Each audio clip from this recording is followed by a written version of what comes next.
तो नमस्ते to all of you. आज की क्लास में सबका स्वागत है। और हम लोग इस क्लास में बेसिकली इंपोर्ट एक्सपोर्ट प्रोसीजर का रिवीजन कर रहे हैं। और रिवीजन करने का जो तरीका है वो बिल्कुल अलग है। हम लोग एमसीक्यू के थ्रू रिवीजन करेंगे, करेक्ट है? तो लेकिन सबसे पहले हम लोग ये learning sections and rules and regulations ये सारा एक बार रिवाइज करते हैं, then we go to MCQ. हमने क्या किया है कि ये सेक्शंस को, इंपोर्ट के सेक्शंस को बिल्कुल अलग कर दिया, एक्सपोर्ट के सेक्शंस को बिल्कुल अलग कर दिया, और इंपोर्ट एक्सपोर्ट के जो कॉमन सेक्शंस थे वो लिख दिया हमने, करेक्ट है? और गुड्स इन ट्रांजिट के अलग।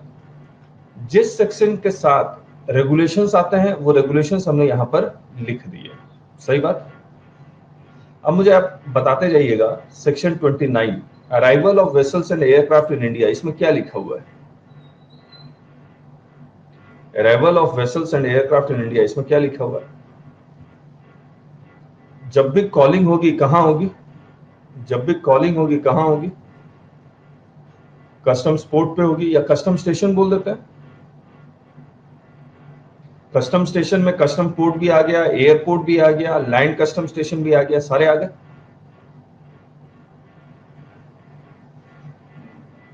और किस सर्कमस्टांसेस में कॉलिंग कस्टम स्टेशन में नहीं हो सकती है? इमरजेंसी लिख दे,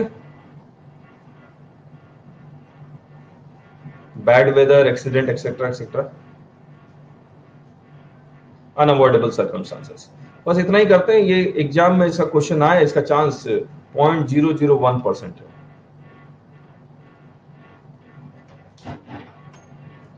section 30 delivery of arrival manifest और इंपोर्ट मैनिफेस्ट और इंपोर्ट रिपोर्ट। अराइवल मैनिफेस्ट या इंपोर्ट मैनिफेस्ट किस कन्वेंस से रिलेटेड है? किस कन्वेंस से रिलेटेड है? या इंपोर्ट रिपोर्ट किससे रिलेटेड है? व्हीकल से। और मैनिफेस्ट और अराइवल मैनिफेस्ट और import manifest vessel and aircraft से। इससे रिलेटेड रेगुलेशंस है sea cargo manifest and transhipment regulations 2018। इसमें क्या लिखा हुआ है? इसमें क्या लिखा हुआ है? फटाफट बता दीजिए, इसमें क्या लिखा हुआ है? कि जिस दिन वो डिपार्चर करेगा उसी दिन अराइवल मैनिफेस्ट फाइल कर देगा।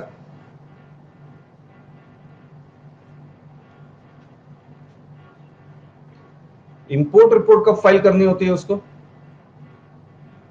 आने के बाद या आने से? नहीं, इंपोर्ट रिपोर्ट व्हीकल के केस में अराइवल के बाद, अराइवल ऑफ वेसल के बाद, within 12 hours, within 12 hours. सही बात है।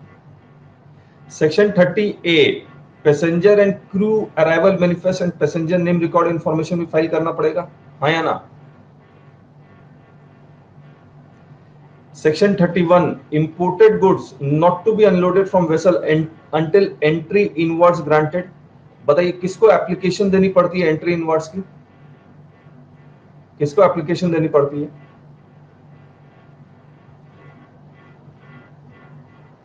प्रॉपर ऑफिसर को एप्लीकेशन देगा, लेकिन कौन देगा एप्लीकेशन? कौन देगा एप्लीकेशन?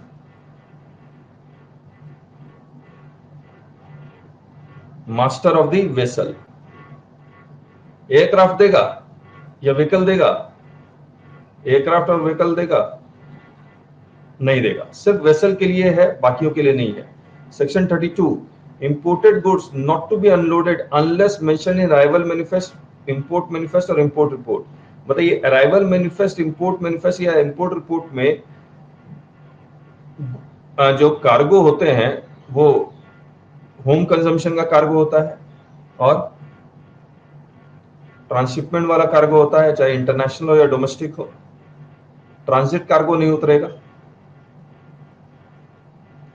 तो जो कार्गो लिखा हुआ है वहां पर अराइवल मैनिफेस्ट में वैसा ही कार्गो उतरेगा, यानी कि होम कंजम्पशन वाला या ट्रांसशिपमेंट वाला। सही बात है।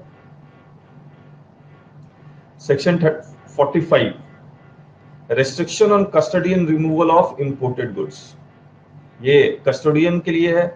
बताइए 45 में अगर गुड्स अनलोड हो चुके हैं, वहां से गुड्स पिल्फर्ड हो जाते हैं, तो कौन पे करेगा टैक्स?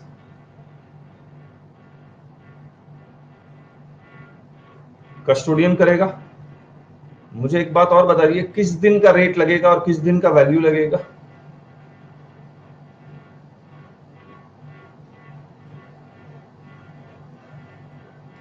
जिस दिन अराइवल मैनिफेस्ट या इंपोर्ट रिपोर्ट, इंपोर्ट मैनिफेस्ट जमा करवाया गया है। सही बात है, date of, correct. Entry of goods on importation, entry का मतलब हमने क्या बताया था, ये सेक्शन 2 सबसेक्शन 16 में डिफाइंड है। वैसे एंट्री का मतलब बिल ऑफ एंट्री और शिपिंग बिल दोनों हो सकता है। तो यहां लिखा हुआ है entry of goods on importation. क्या फाइल करेगा इंपोर्टेशन के वक्त? Bill of entry. ये बिल ऑफ एंट्री उसको कब फाइल करना है? ये बिल ऑफ एंट्री उसको कब फाइल करना है?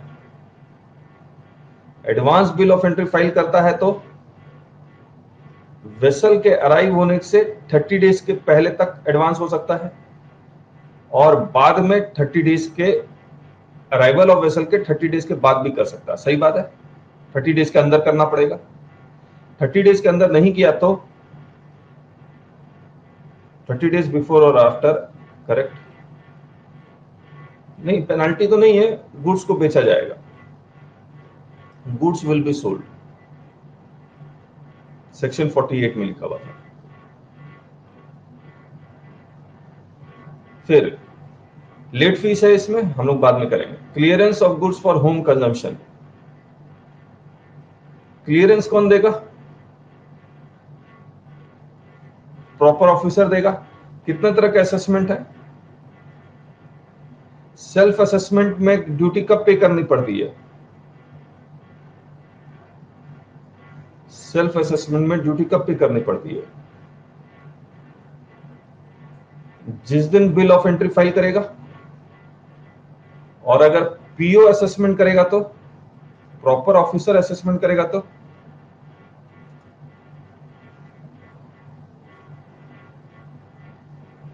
नेक्स्ट डे तक, नेक्स्ट डे तक, करेक्ट है। Deferred payment of import duty rules किसके लिए एप्लीकेबल है?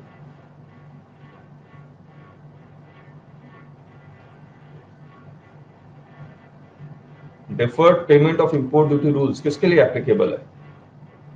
ऑथराइज्ड इकोनॉमिक ऑपरेटर के लिए। ठीक है, वो डेट याद होगी आपको। Procedure in case of goods not clear, और ये स्टोरेज वाला एक्सपोर्ट का, export goods not to be unloaded on vessel until entry outwards is granted, तो ये तो ठीक है। Export goods not to be loaded unless duly pass by proper officer. Delivery of departure manifest, यहां पर हम लोग सबसे पहले आता है सेक्शन 50 में, entry of goods for exportation, यानी कि शिपिंग बिल कब फाइल करेगा? शिपिंग बिल कब फाइल करेगा? जब भी गुड्स रेडी हो जाए फाइल कर देगा, इसके लिए कोई टाइम लिमिट थोड़ी है, एनी टाइम। इसके बाद प्रोसेस है कॉमन फॉर इंपोर्ट एक्सपोर्ट, इसको हम लोग नहीं कर रहे, हम लोग बाद में करेंगे। गुड्स इन ट्रांजिट, इसको भी हम लोग बाद में करेंगे। मैं अब बाद में यानी कि एमसीक्यू के साथ करेंगे। ये मेमोरी चार्ट हमने बनाया है। अराइवल ऑफ वेसल से पहले, पहले import by vessel, arrival of vessel से पहले अराइवल मैनिफेस्ट फाइल करेगा गुड्स के लिए, पैसेंजर अराइवल मैनिफेस्ट फाइल करेगा पैसेंजर के लिए, और एप्लीकेशन फॉर एंट्री इनवर्ड। सही बात है। अगर ये टाइम पे फाइल नहीं करता है, ये अगर टाइम पे फाइल नहीं करता तो पेनल्टी कितनी है?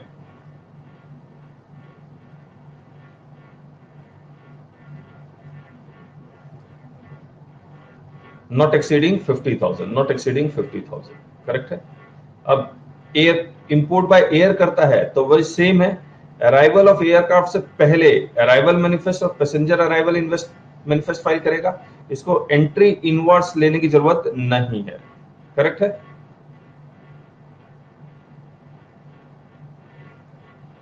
और लैंड से इंपोर्ट करता है तो पहले आएगा उसके बाद फाइल करेगा, ये सीक्वेंस है। कितने कितने आवर्स में? Up to 12 hours, within 12 hours, 24 नहीं है, विद इन 12। अब आइए, इंपोर्ट बाय वेसल में application for entry inwards, berth मिलेगा entry inwards, this is permission to unload the cargo.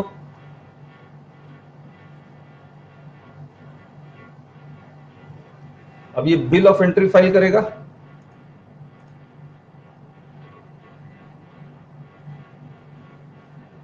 Bill of entry कब फाइल करेगा? अराइवल ऑफ वेसल के next day तक। सही बात है या नहीं है? और नेक्स्ट डे तक फाइल नहीं करता है तो लेट फीस है, एडवांस फाइल कर सकता है। सेम यहां भी आएगा एयरक्राफ्ट में, लेकिन लैंड में है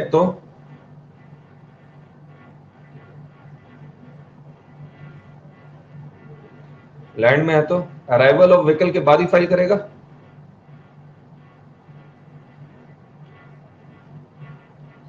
अभी लैंड में क्या है, व्हीकल अराइव हुआ, ये 12 घंटे के अंदर अराइवल रिपोर्ट फाइल कर रहा है। ये भी कोशिश करे कि 12 घंटे के अंदर, यानी कि जिस दिन व्हीकल आया उसी दिन फाइल कर दे। सही बात है ये? या नेक्स्ट डे तक फाइल कर दे, that is the due date, तभी तो मैचिंग होगी, नहीं तो मैचिंग कैसे होगी?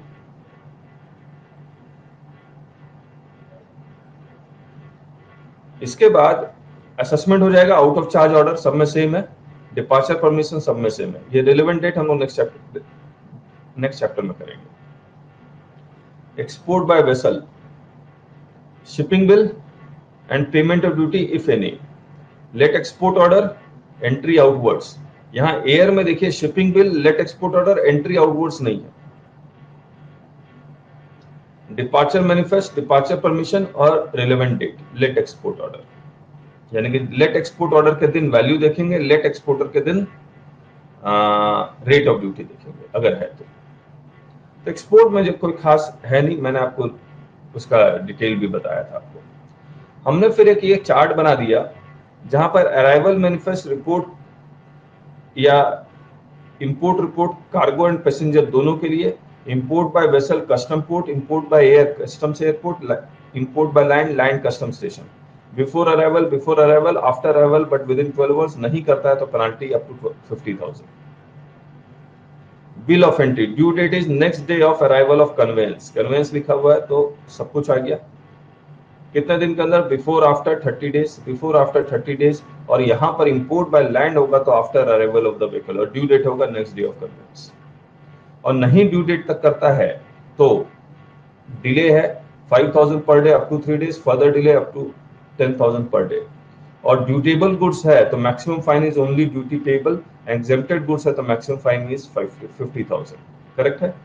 और यहाँ excluding holidays, next day holiday होगा तो उसके नेक्स्ट डे। सही बात? Payment of duty, self assessment है तो सेम डे, री असेसमेंट है तो नेक्स्ट डे। करेक्ट है? सब में सेम है। और नहीं ड्यू डेट तक ड्यूटी पे करता है तो 15% per annum for the delay interest लगेगा। और ऑथराइज्ड इकोनॉमिक ऑपरेटर के लिए ये कहानी लिखी हुई है। सही बात? अब export, departure manifest report cargo passenger, before departure penalty maximum 50,000, shipping bill कभी भी फाइल कर सकता। पेमेंट ऑफ ड्यूटी कोई है नहीं, इसलिए अभी कोई रेट ऑफ इंटरेस्ट ये सब नोटिफाई हुआ नहीं। सही बात? तो ये लर्निंग सेक्शंस और ये पूरा अगर आप देखेंगे तो आपको पूरा इंपोर्ट प्रोसीजर, एक्सपोर्ट प्रोसीजर याद हो जाना चाहिए। अगर नहीं भी याद होता है, याद तो करना ही पड़ेगा। याद करने के बाद ये एमसीक्यू में एक एक लाइन को हमने पढ़ के एमसीक्यू बनाया हुआ है, एक एक चीज आपको याद आ जाएगी। करेक्ट है? करें एमसीक्यू स्टार्ट। चलिए देखते हैं कौन जल्दी जवाब देता है। Examine the following statements. Entry number 83 empowers the union government to make laws relating to levy and collection of duty on import and export. True or false? True. Central Tariff Act 1975 specify the rate of duties on import of goods and export of goods. True. वो true है। Kartik false कैसे कह रहा था? IEC registration is must to carry out any import and export. True. GST registration is must to carry out any import or export. True. Both. Kartik, तो ये हमारा basic import export process हो गया। अब हम लोग कर रहे हैं provisions relating to conveyances carrying imported और एक्सपोर्टेड गुड्स, जो सेक्शन 29 में था। Examine the following statement as per section 29। Vessel shall always call at customs port. True. Vessel or aircraft shall call at any other place other than customs port or airport if compelled by accident or stress or weather. True. Both true. देखिए section 29 land custom station के बारे में बात नहीं कर रहा है, लेकिन फिर भी अगर लैंड कस्टम स्टेशन में कोई व्हीकल नहीं आता तो उसका कहीं और जगह जाता है तो उसको कॉन्फिस्केट किया जा सकता है। 429 there was an emergency landing of an international aircraft due to fire in engine at a place other than customs airport कर देंगे उसको। The pilot immediately informed the nearest police station. Goods can be unloaded immediately without the consent of the officer. True or false?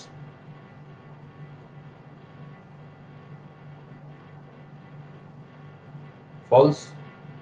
Consent लेना जरूरी है। और एक बात बताइए, लेकिन आफ्टर कंसेंट मिलने के बाद तो अनलोडिंग कर सकता है, हाँ या ना? इस लाइन से बनाई हुई है। Provided that nothing in this section shall prohibit the departure of any crew or passenger from the vicinity or the removal of goods from the vessel or aircraft, where the departure removal is necessary for reasons of health, safety, or the preservation of life or property. The goods can be unloaded immediately without the consent of the officer, और यहां भी लिख देते हैं there was no danger।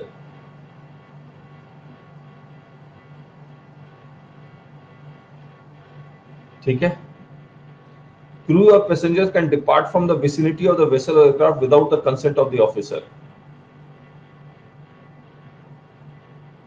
False. Both false. नहीं, consent तो चाहिए ना। देखिए आप विसिनिटी से अगर आपको जाना है देन यू नीड कंसेंट, और विदाउट कंसेंट आप कब जा सकते हैं? Provided that nothing in this section prohibit the departure vicinity से। तो हम लोग यहां पर लिख देते हैं ताकि क्लैरिटी आ जाए। There was no imminent danger, और हम लोग ये लिख देंगे इसमें एमसीक्यू में कि एयरक्राफ्ट लैंड होने के बाद आग बुझ गई या कुछ और हम लोग लिख देंगे ताकि ये क्लैरिटी आ जाए। करेक्ट है। Examine the following statement as per section 30. The person in charge of a vessel or aircraft shall deliver electronically arrival manifest or import manifest before the arrival of vessel or aircraft. True or false? True. The person in charge of vehicle shall deliver manually import report within 24 hours after the arrival of the vehicle. This is false. False. It is within 12 hours. True, false. True, false. Yeah, answer. Examine the following statement as per section 30. Delay in filing of arrival manifest or import report shall entail a fixed penalty of 50,000. False. It is a penalty of up to 50,000, not fixed penalty. Arrival manifest or import report can be suo motu amended by person in charge after furnishing it. Yep. ये CO मोटो कर सकता है या permission लेके करेगा? एक बार देखें section 30।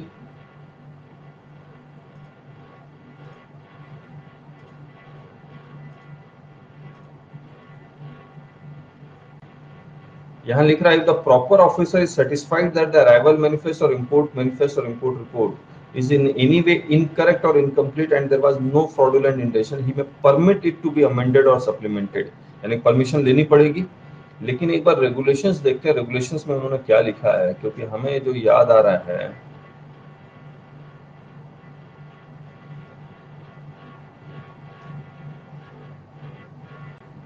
देखिए ये क्या लिखा है, provided that for the vessels carrying non containerised cargo. Non containerised cargo क्या होता है, जहां पर पूरा का पूरा वेसल ही गोडाउन है, एक तरह से पूरा का पूरा वेसल, उसमें कंटेनर है नहीं, तो that is non containerised cargo. लेकिन उसमें एक दो कंटेनर हो सकते हैं, इसीलिए लिखा हुआ वेदर और not carrying containerised cargo. The authorized sea carrier may, irrespective of the voyage duration, update the arrival manifest before entry inwards at the destination customs port. Update कर सकता है, यहाँ परमिशन के बारे में कुछ नहीं लिखा हुआ। अमेंडमेंट यहाँ देखते हैं, where any officer authorized by the commissioner of customs is satisfied that the arrival manifest or departure is incorrect or incomplete, there was no fraudulent intention. Yes, तो परमिशन लेनी पड़ेगी, परमिशन लेनी पड़ेगी, सुयो मोटो नहीं है, सही बात है। और जब एक्ट में लिख दिया कि परमिशन लेनी पड़ेगी, रूल्स तो ऐसे, रेगुलेशंस तो ऐसे ही ओवरराइड नहीं कर पाएंगे।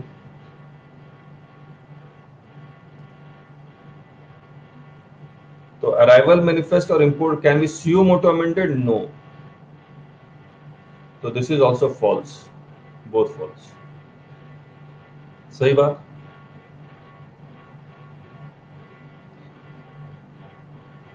अब आगे, as per sea cargo manifest. अच्छा एक बात बताइए, हमने आपको एक बात बताई थी कि ये कब पॉसिबल कब है, यूएसए से चला इंडिया में,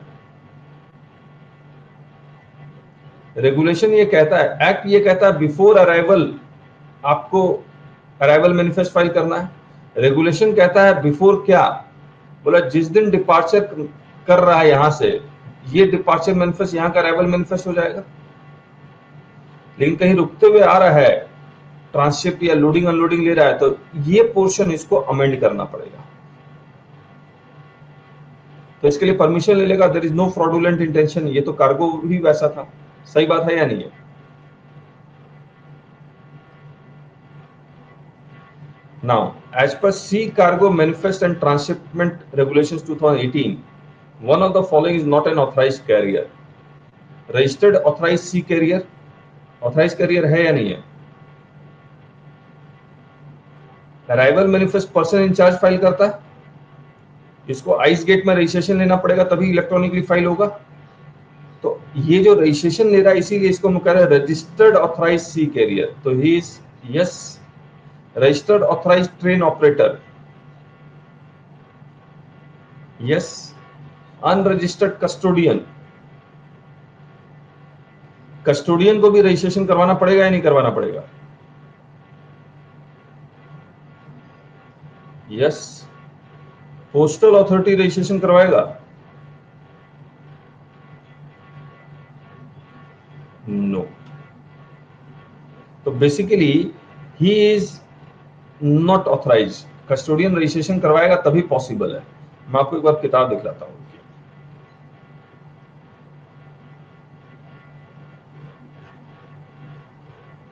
Authorized carrier means an authorized sea carrier, authorized sea carrier, authorized sea carrier, authorized train operator, custodian, registered under Regulation 3 and Postal Authority.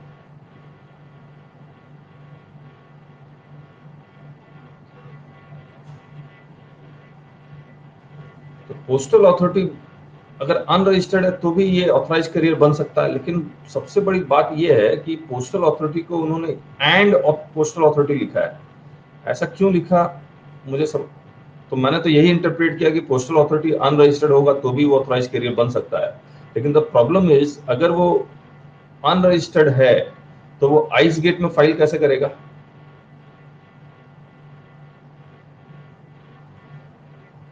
Correct है।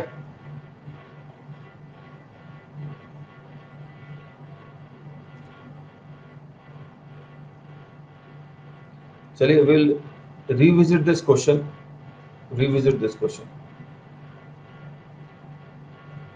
As per Sea Cargo Manifest and Transshipment Regulations 2018, registration of authorized carrier is valid for initial period of 3 years. True or false? Registration can be extended by further period of 5 years for all authorized carrier including authorized economic operator. This is false. Authorized economic operator के लिए कितने साल तक extension हो सकता है? 10 years. तो true false. As per Sea Cargo Manifest and Transshipment Regulation, cargo declaration shall be delivered before departure of the vessel from the last port of call, but can be updated before arrival of the vessel. True or false? कहिए. True. Application of entry inward, store list, passenger list can be delivered before arrival of the vessel. This is also true. Both true. Sorry, both true. This is the answer. Arrival manifest can be delivered after arrival of the vessel, subject to the condonation or delay by officer authorized by the commissioner. True.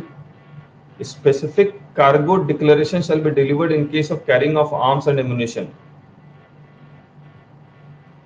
True. Transshipment cargo, domestic or international, shall be landed at the port.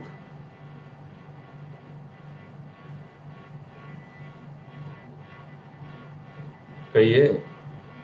Transshipment cargo true हो गया, उतरेगा ही है. Transit cargo, domestic और international, shall be continue on board, यानी उसको उतारा नहीं जाएगा. Both true.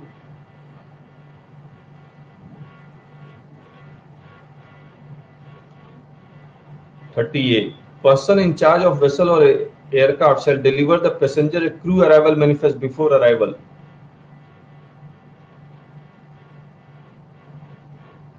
Person in charge of vehicle shall deliver the passenger and crew arrival manifest within 12 hours before the arrival of the vehicle.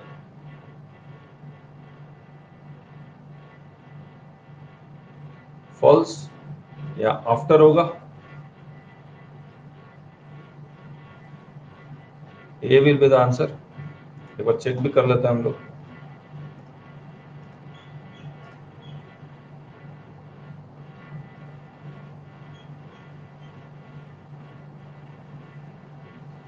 The person in charge of a conveyance that enters India from any place outside shall deliver the passenger crew arrival manifest and upon arrival in the case of a vehicle.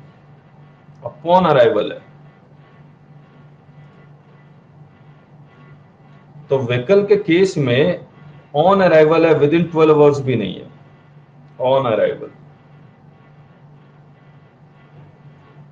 हम लोगों को वो chart भी ठीक करना पड़ेगा.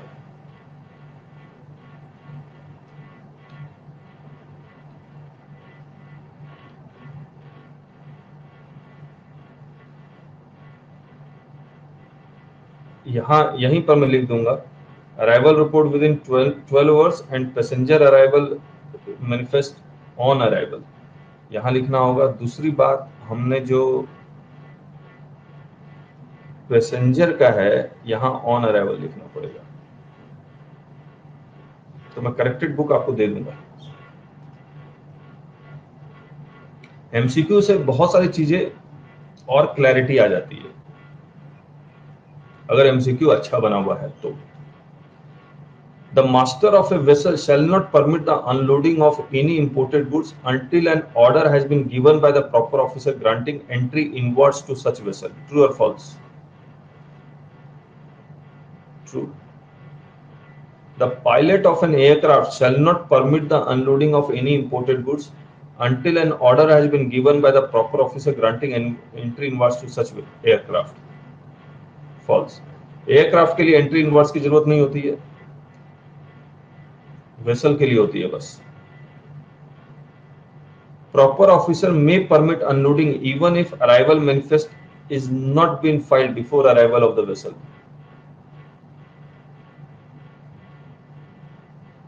सही बात है या नहीं? May permit, arrival manifest file नहीं हुआ फिर भी परमिट कर सकता है, नहीं कर सकता. हर्षद कार्तिक का writing false. Kartik valid question. कैसे पता कैसे लगेगा क्या चीज उतारना है? एक्सेप्शनल सर्कमस्टांसेस में पॉसिबल है, 31 में लिखा हुआ, हम लोग एक बार 31 पढ़ते हैं। लेकिन एक अच्छी बात है कि आप लोग अब सवाल सही करने लगे। Kartik, how will he know? That's nice.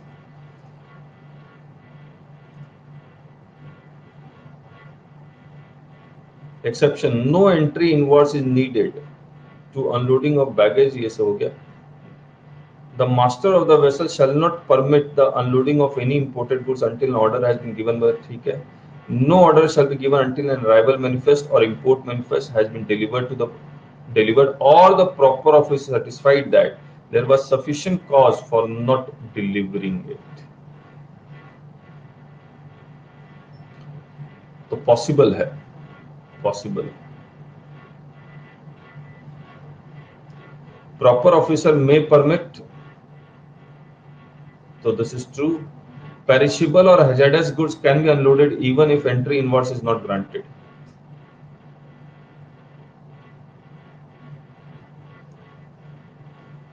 Aparna is writing false, Karthik is also writing false। Let us see the law again।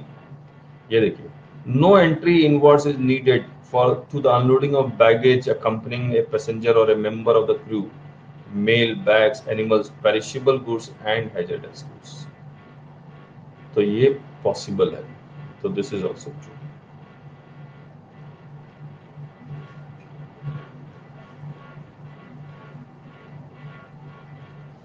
चलिए, only those goods which are mentioned in arrival manifest has to be cleared for home consumption or for warehouse can be unloaded at that specified custom station only।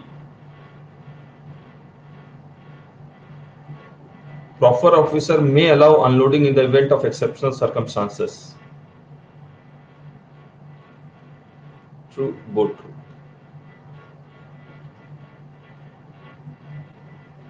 And 33 आ गए, unloading of imported goods and loading of export goods shall be at landing place।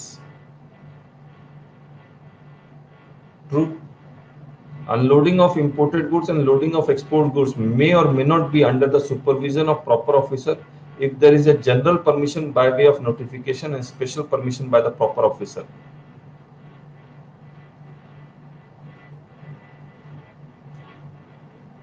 True है, true. 33 एक बार पढ़ते हैं आपके साथ।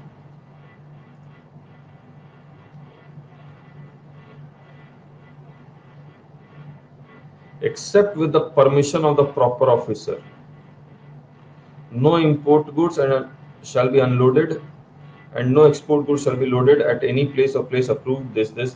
ये देखते हैं, loading and unloading supervised by custom officer, provided that the board may by notification in the official gazette give general permission and proper officer may in any particular case give special permission।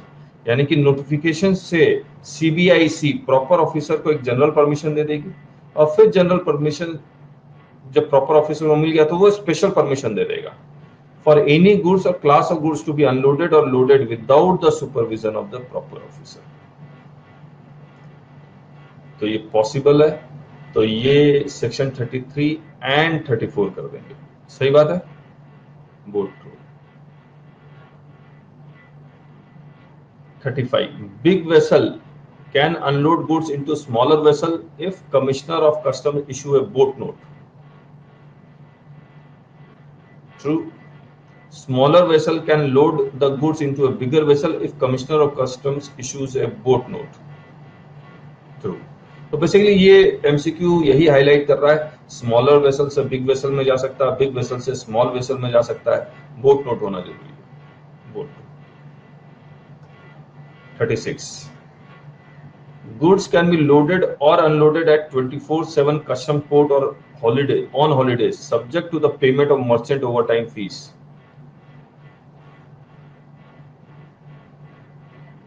false।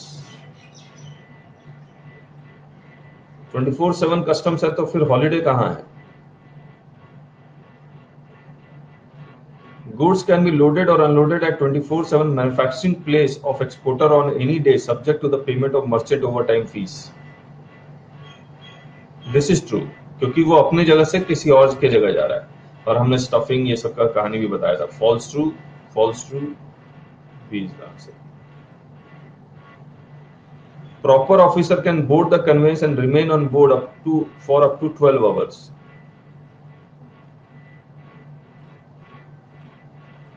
False. Time limit कहीं नहीं लिखी हुई है, वो जितना समय चाहे उतना समय रह सकता है। और ये भी नहीं लिखा हुआ है कि कब किस समय वो कन्वेंस पे चढ़ेगा, किस वक्त उतरेगा, ये भी नहीं लिखा हुआ। दिन रात कुछ नहीं लिखा हुआ है, कभी भी आ सकता है। जैसे मैं इसलिए हाईलाइट कर रहा हूँ क्योंकि इनकम टैक्स और जीएसटी में जब रेड करने जाते हैं तो वो कहते हैं कि भैया after sunrise and before sunset के बीच में जाना है या बिजनेस टाइम में जाना है, ऐसा कुछ भी कस्टम्स में नहीं है। सही बात। Proper officer cannot require person in charge of animal carrying imported goods or export goods to produce any document or answers any questions. Animal ले जा रहा है तो वो कुछ नहीं पूछ सकता। फॉल्स। पूछ सकता है। मुझे बॉर्डर फिल्म याद आ गई, दोनों फॉल्स है, both false. Entry inwards is a permission by proper officer to unload the cargo from the vessel in case of imported goods. True. Entry outwards is permission by proper officer to load the cargo on the vessel in case of export goods. True. Both. अब हम लोग क्या कर रहे हैं, जहां पर entry similar word है इंपोर्ट और एक्सपोर्ट के लिए, उसको हम लोग हाईलाइट करने की कोशिश कर रहे हैं। Entry inwards can be granted before filing of bill of entry.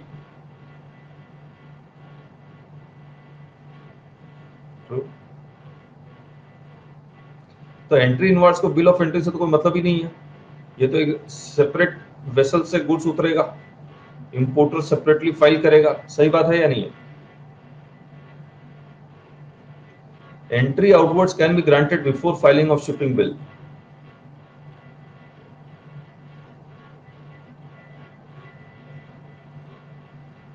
ये फॉल्स है, क्योंकि जब तक शिपिंग बिल फाइल नहीं होगा तब तक स्टफिंग नहीं होगा, सीलिंग नहीं होगा, गुड्स आएगा नहीं, आउटवर्ड्स कैसे ग्रांट कर देगा? सही बात। True false. Pilot or aircraft shall not allow unloading of goods unless entry inwards is granted. अब ये पायलट और एयरक्राफ्ट लिखा हुआ है तो ये तो सिर्फ वेसल के लिए है, तो ये फॉल्स हो गया। Pilot of aircraft shall not allow loading of goods unless entry outwards is granted.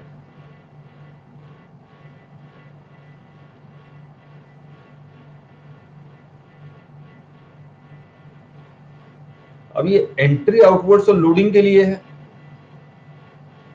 एक बार पढ़ लेते हैं, मुझे तो लग रहा है ट्रू है ये। सेक्शन बताइए क्या है एंट्री आउटवर्ड्स का?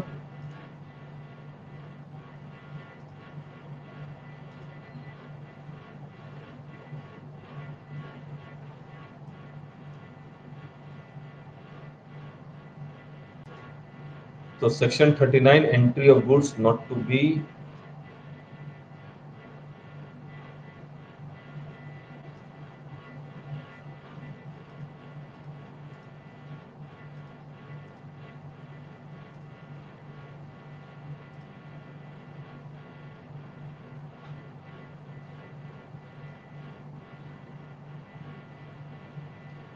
The master of a vessel shall not permit the loading of any export goods other than baggage mail until an order has been given by proper officer. तो ये भी vessel के लिए। तो entry inwards and entry outwards both are for vessel. तो pilot shall not allow, तो this is also false, both false. Correct है?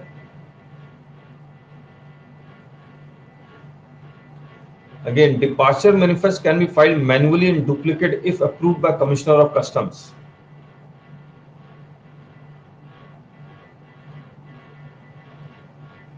बताइए।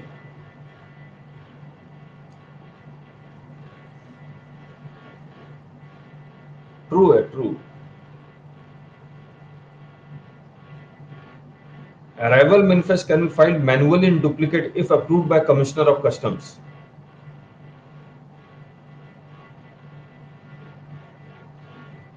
ये एक बार चेक कर लेते हैं, ये एक बार चेक कर लेते हैं।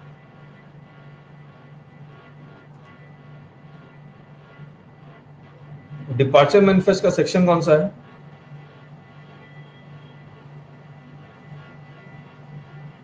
(41).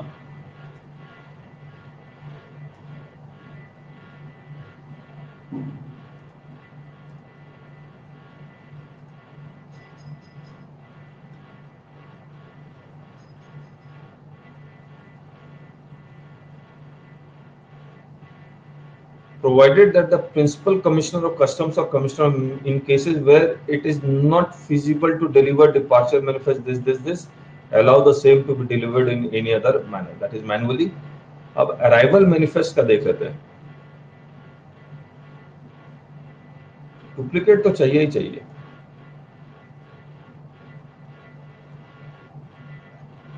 या इसमें कुछ लिखा हुआ नहीं है तो मे भी सही कह रहे होगे कार्तिक। एक बार 30 देखते हैं। डिलीवरी ऑफ अराइवल मैनिफेस्ट और इंपोर्ट रिपोर्ट, क्या ऐसी कोई भी लाइन यहां लिखी हुई है? नहीं लिखी हुई है। तो अराइवल मैनिफेस्ट जब भी होगा इलेक्ट्रॉनिकली होगा, departure manifest other than electronic भी हो सकता है। तो this is false. Departure can be filed manually, ये डुप्लीकेट वर्ड हटा देते हैं।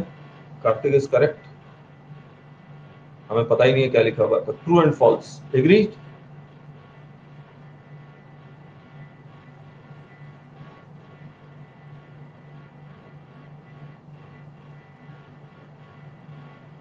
Examine the following. Departure manifest can be updated within 24 hours after departure.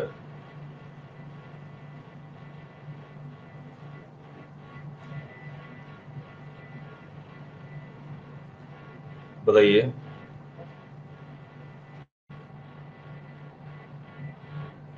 ये 24 आवर्स का कोई कॉन्सेप्ट है क्या उसमें लिखा हुआ है लॉ में?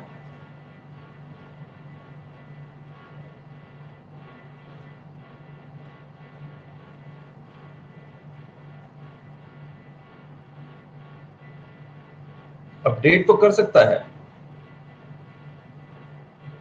41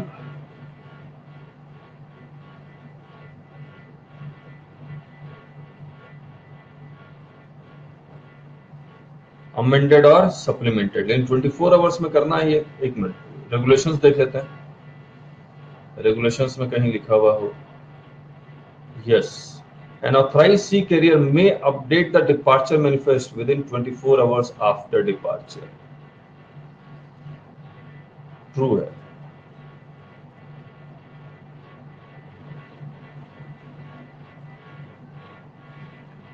Arrival manifest can be updated if allowed by proper officer who is authorized by commissioner. Obviously true है।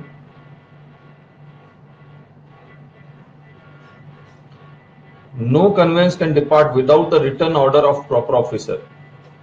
ये 42 पे है। ये वाला सेक्शन जो है वो 41 है, लिख देंगे हम लोग। True. Departure order is not necessary if any vessel or aircraft temporarily enters India by reason of any emergency. True. Both true.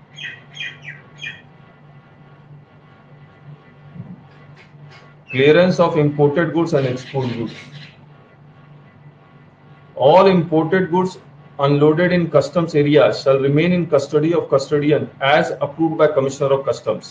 True or false? True. Pilferage of imported goods from a customs area, liability to pay customs duty shall be on importer. False.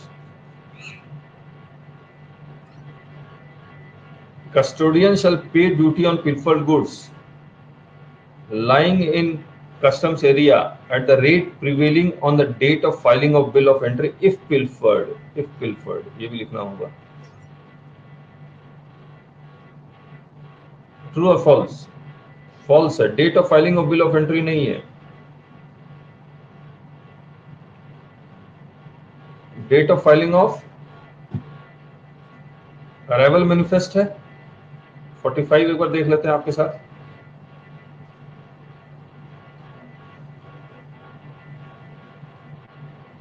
तो 46 आ गया।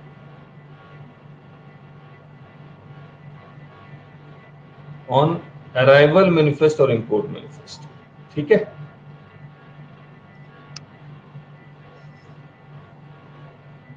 Custodian shall keep record of all imported goods lying in customs area.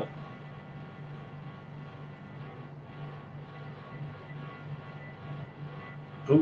मुझे एक बार check कर दे, imported goods का रखेगा, सबका रखेगा, export goods भी तो उसी के अंडर हो रहा है।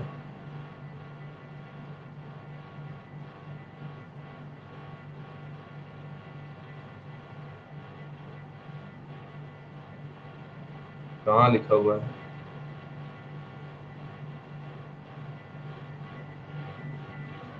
Shall keep a record of such goods and send a copy. The persons having custody of any imported goods in the customs area. Okay. So this is also true. False true. Export goods का कौन जिम्मेदारी लेगा? पता नहीं, let us C. 25 origin port is USA, destination port is ICD Delhi. The goods are unloaded at Mumbai port as arrival manifest mentioned the goods to be transshipped to ICD Delhi. Examine the following statement as per section 46 and 54. Bill of transshipment shall be filed by importer at Mumbai port. True or false?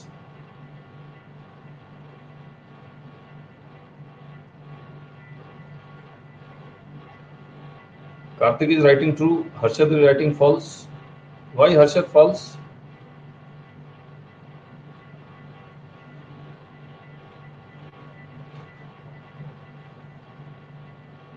Importer file नहीं करता है, importer file नहीं करता है bill of transhipment. कौन file करेगा? Authorise carrier file कर देगा, कस्टोडियन फाइल कर देगा। तो this is false. Bill of entry for home consumption shall be filed by importer at ICD Delhi. This is true. False true is answer. सही बात। Bill of entry shall be filed electronically by mentioning all goods as mentioned in bill of lading. True or false? True. Bill of entry can be filed after examination of goods if importer makes a declaration that he is unable for want of full information to furnish all the particulars of the goods. क्या importer बिना goods को देखे वो bill of entry file कर सकता है?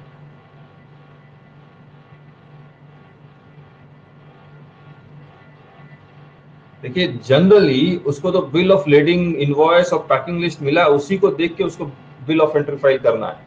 He can not examine the goods and then file, but if the proper officer allows then it can. तो true,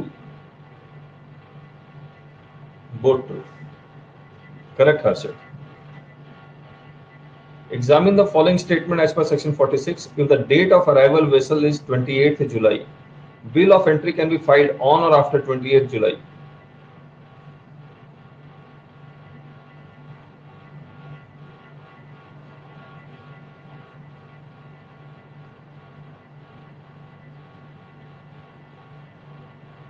ऐसा करते हैं, bill of entry can be filed any time on और after. Any time भी लिख देंगे यहां पर, यानी कभी भी 1 साल 2 साल बाद भी फाइल कर सकता है। That is not allowed. False. Advance bill of entry can be filed any time between 28th June to 27th July. True. 30 days advance कर सकता है। तो false true, this is answer.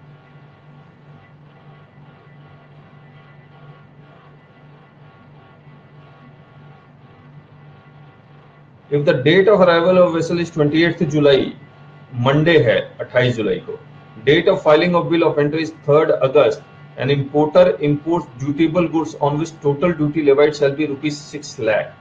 Due date of filing of bill of entry is 29th July. True or false?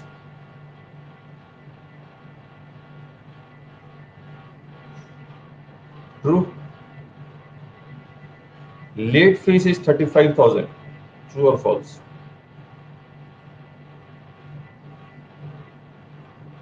Calculate कीजिए।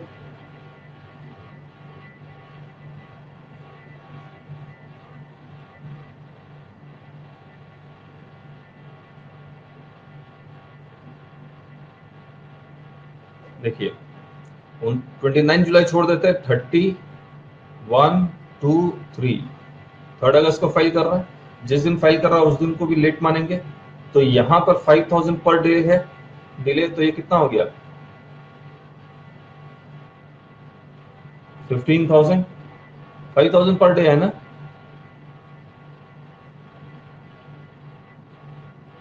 और ये अगस्त का महीना चल रहा तो सॉरी अगस्त का महीना चल रहा तो 30 और 31, तो ये 15 हो गया, ये 20,000 हो गया, 10,000 पर डे, तो टोटल लेट फीस 15,000 आ जाएगा, 35,000 आ जाएगा। बोथ ट्रू, सही बात। Due date of payment of duty is date of filing of bill of entry by importer, true और फॉल्स। ट्रू। सेल्फ असेसमेंट है, due date of filing of bill of entry is the end of next day following the day on which the aircraft और vessel और carrying the goods arrives at custom station, true, both true.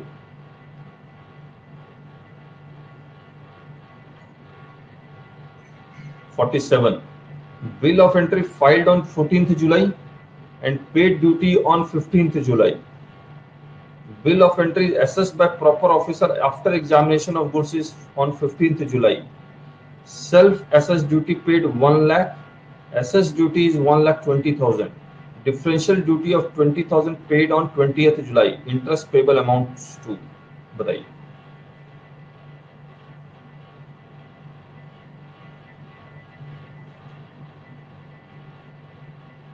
Calculate कीजिए, मैं record. Let us calculate.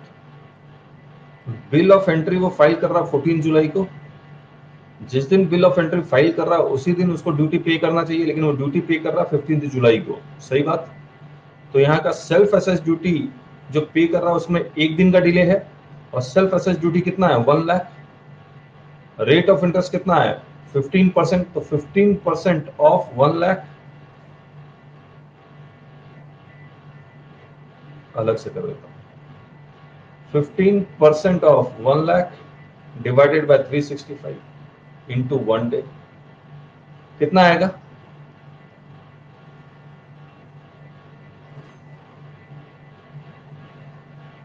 41.09। अब अगर दूसरा देखेंगे question, sorry, differential duty 20,000 है और प्रॉपर ऑफिसर ने एसेस कब करके दिया 15 जुलाई को, तो नेक्स्ट डे तक पे करना है, यानी कि 16 जुलाई को पे करना है, लेकिन पे कब कर रहा है 20 जुलाई को, तो 17th, 18th, 19th, 20, 4 डेज का डिले है, तो 15% ऑफ 20,000 डिवाइडेड बाय 365 इंटू 4, कितना आएगा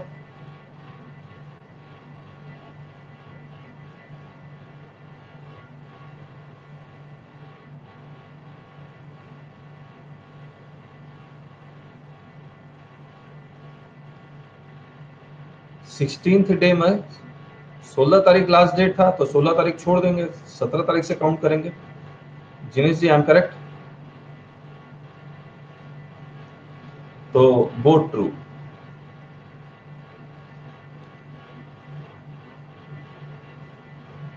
Examine the following statement as per deferred payment of import duty rules. The due date of payment of import duty for an importer who is eligible authorized economic operator if the bill of entry is filed on 14th March, 18th March and 31st March. For bill of entry filed on 14th March, the due date of payment of duty shall be 16th March. True or false? True. For bill of entry filed on 18th March and 31st March, the due date of payment of duty shall be 1st April. False. क्या correct क्या होगा? Correct क्या होगा? 31 March. True false.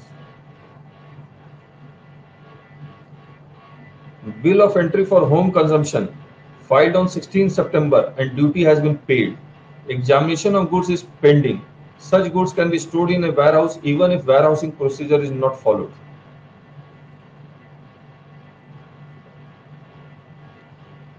Hi Anna, 49.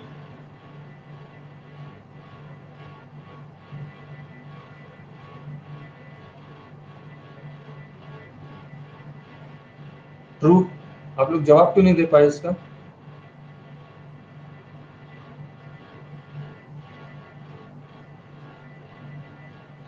Forty nine आपको एक बार फिर से याद दिला देते हैं। हमने 49 आपके साथ डिस्कस जो किया था कि अगर किसी भी कारण से if the goods are not being cleared within 30 days then you can deposit the goods in warehouse without warehousing. याद है आपको?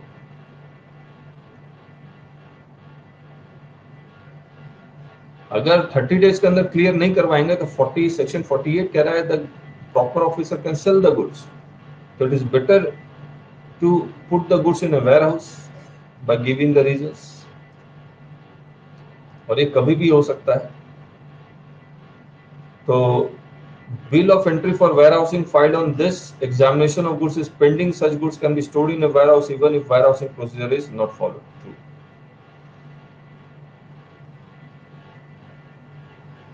33. अब एक्सपोर्ट से रिलेटेड आ गया 50. Where the goods are being exported by vessel or air, shipping bill can be filed at any time.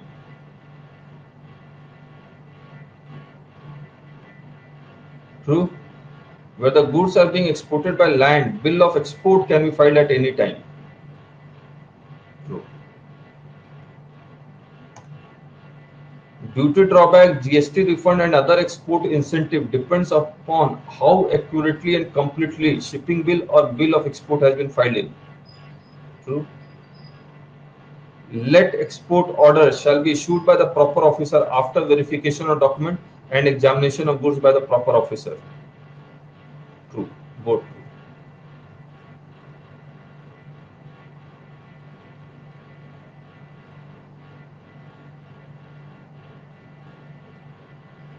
(51A) 51B. Electronic cash ledger can be used for payment of basic custom duty and IGST on import of goods. True. जो IGST on import of goods लगता है, ये IGST है या import duty है?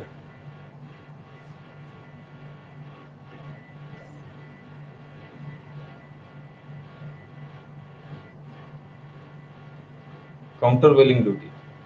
ये import duty ही माना जाएगा, याद रखिएगा, ये जीएसटी है नहीं।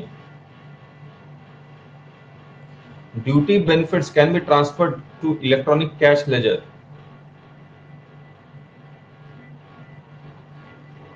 True and false? False. Electronic credit ledger में ट्रांसफर होगा। तो जो इलेक्ट्रॉनिक क्रेडिट लेजर उसके बदले जो ड्यूटी बेनिफिट्स है उसके बदले कैश नहीं मिलेगा, याद रखिएगा। These are only for utilization of payment of import duty. Goods in transit. Transit goods can remain in same conveyance if mentioned in arrival manifest.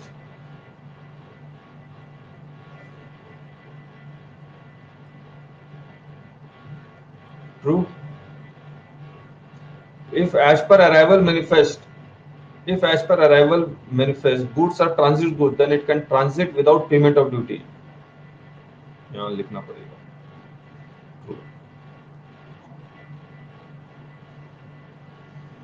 Now, journey of vessel USA to Mumbai and back to USA, यानी कि USA to Mumbai फिर Mumbai to USA. As per arrival manifest, destination of one container is transshipped to Chennai from Mumbai. Correct? मैं एक बार बता देता हूँ, USA to Mumbai जाएगा और फिर मुंबई टू USA चला जाएगा। तो चेन्नई तो जा ही नहीं रहा है, तो ये वेसल चेन्नई नहीं जा रहा है, तो लेकिन इस वेसल में एक गुड्स कंटेनर ऐसा है जिसको चेन्नई जाना है, करेक्ट है। अब मुंबई पोर्ट में जब ये वेसल आएगा तो क्या क्या होगा? At origin port, that is Mumbai port, authorized carrier shall file bill of transshipment and departure manifest. True or false? True. At destination port, Chennai, that is Chennai port, authorized carrier shall file arrival manifest. True. और importer क्या file करेगा? Bill of entry. तो यहां लिख देंगे and importer shall file bill of entry.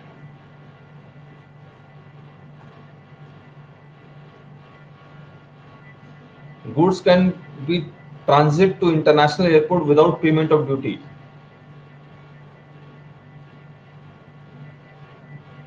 True. Goods can be transit to international airport without payment of duty.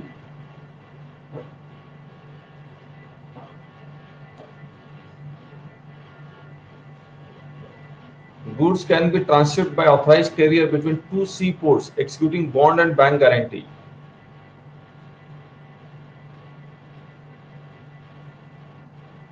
False. दो सी port में अगर ट्रांसशिपमेंट होता है तो बैंक गारंटी और बॉन्ड की जरूरत नहीं है। दिखाएं एक बार।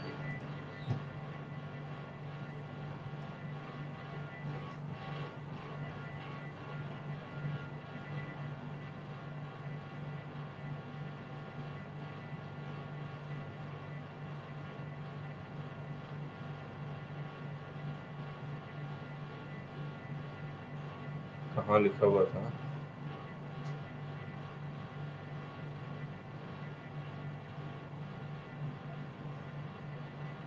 Provided that where the transshipment of goods is directly between two seaports, no bond and bank guarantee shall be furnished.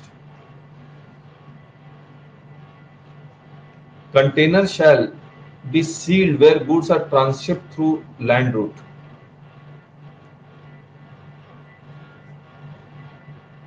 True. False. True.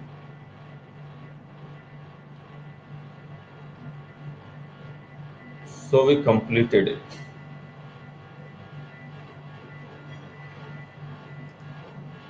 So thank you so much.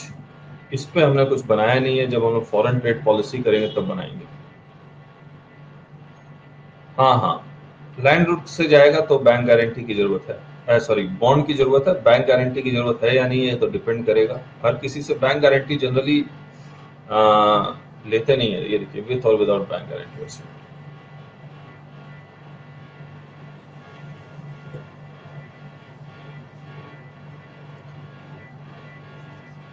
So thank you so much.